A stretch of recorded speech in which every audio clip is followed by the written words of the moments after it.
They didn't even look back.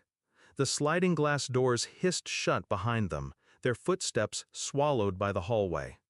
I stood there in the harsh fluorescent light, my hand on Grandma's frail arm, watching the people who shared my blood vanish without a word.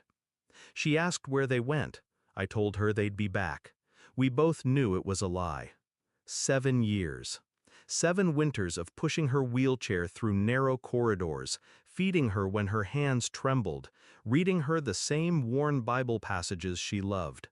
7 birthdays where the only candlelight came from me. And 7 years without a single call from them, not even when she slipped deeper into the fog of her final days. The day she died, the hospital room felt too quiet. No beeping, no soft rasp of her breathing. Just the hum of the air conditioner and the sound of my own heartbeat. I kissed her forehead, whispered, "Rest now," and promised her I'd handle everything. I meant it. They appeared at the funeral like vultures, all black suits and crocodile tears. My uncle pretending to wipe his eyes. My aunt clutching a designer handbag I knew she'd bought on credit. And my 2 cousins, the ones who never visited, glancing around like they were already appraising the property value of her house. When the service ended, they didn't bother with condolences. They just asked, "When's the will reading?" Their voices were too eager. I told them, tomorrow. I'd spent years preparing for tomorrow. It started the night Grandma told me about the house, the one my uncle had always assumed would be his. She was sharp then, sharper than they ever gave her credit for. She asked me to promise I'd protect what was hers. I promised, and I made sure every legal thread was tight. Power of attorney, transfer of title, trust funds locked with conditions only I could fulfill. Every move was clean, documented, irreversible. I never told them a word. Let them think neglect had no price.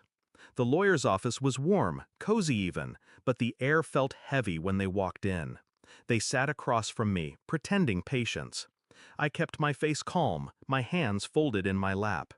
Mr. Harrington, our family lawyer for 2 decades, adjusted his glasses and opened the folder. Per the instructions of the late Mrs. Margaret Lewis, he paused. I saw my uncle lean forward.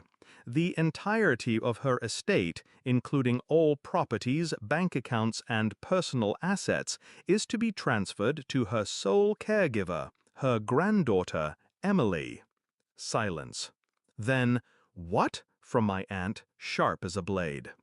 Harrington continued, unbothered.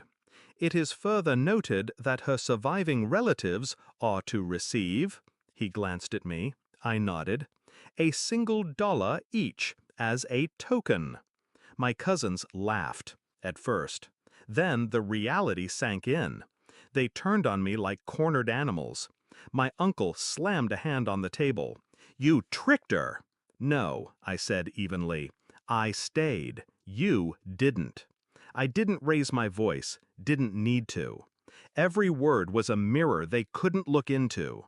"You think you can just take everything?" my aunt hissed. "I didn't," I said. "She gave it. Years ago." That's when Harrington slid over the notarized dates, the video recording of Grandma reading her will with her own steady voice. Their protests died in their throats. Watching their faces was better than I'd imagined. Shock, anger, then something worse, the creeping realization that it was over, that they had nothing. I stood, smoothing my coat. Grandma wanted her things cared for. Not sold, not pawned. Cared for. I let that hang in the air. And you made sure you wouldn't be the ones doing it. No one spoke as I walked out. Outside, the air was cold but clean. I thought of Grandma, the way she'd smile when I made her tea, the way she'd squeeze my hand even when she couldn't form words anymore.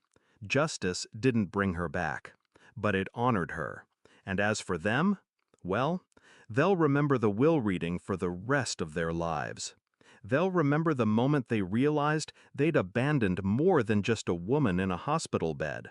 They'd abandoned their future. I didn't take revenge in rage. I took it in silence, one signature at a time, and in the end, that silence was the loudest thing they'd ever heard.